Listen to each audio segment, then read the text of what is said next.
এতটা জার্নি করার পরে রেস্ট নেব। তুমি চাইলে তুমিও একটু গড়িয়ে নিতে পারো। আমার না একটা মাদুর লাগবে এখানে। না না, মাদুর লাগবে না।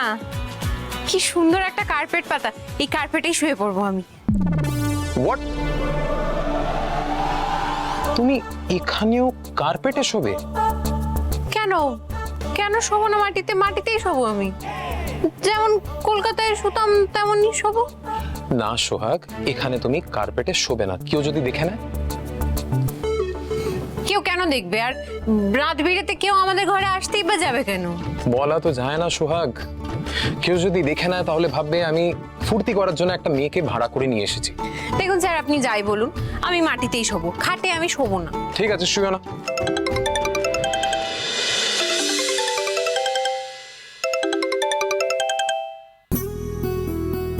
হ্যাঁ বাবা, বলো।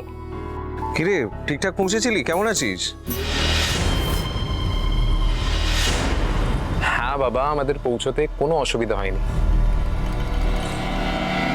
এবার যেভাবেই হোক আমাকে সূর্য স্যারদের বাংলোর নামটা জানতেই হবে। বাহ, আচ্ছা বাংলোটা কিরকম? বাংলোটা দারুণ, অ্যাম্বিয়েন্সটা কি সুন্দর। বেশ এনজয় কর, বুঝলি?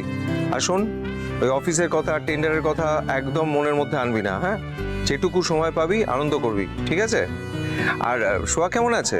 হ্যাঁ, সোহাগ ভালো আছে। সোহাগ আমার পাশেই আছে, কথা বলবে?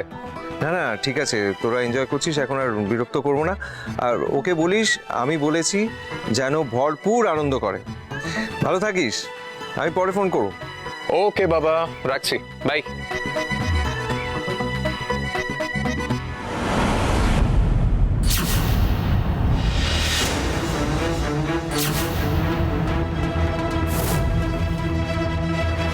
কি ব্যাপার, তুমি না, কিছু বলবে?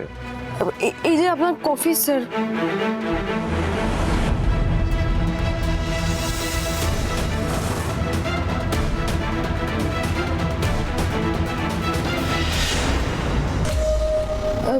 স্যার বলছি, একটা কথা বলার ছিল। কি কথা? বলছি স্যার, আপনাদের অত বড় একটা কোম্পানি, আমাকে যদি একটা ভালো কাজের ব্যবস্থা করে দেন খুব ভালো হয়। কাজের ব্যাপারে তো তুমি সূর্যর সঙ্গে কথা বলেছো, তাই না? হ্যাঁ বলেছিলাম, কিন্তু তুমি যখন বলেছো তখন ও একটা না একটা ব্যবস্থা ঠিকই করবে।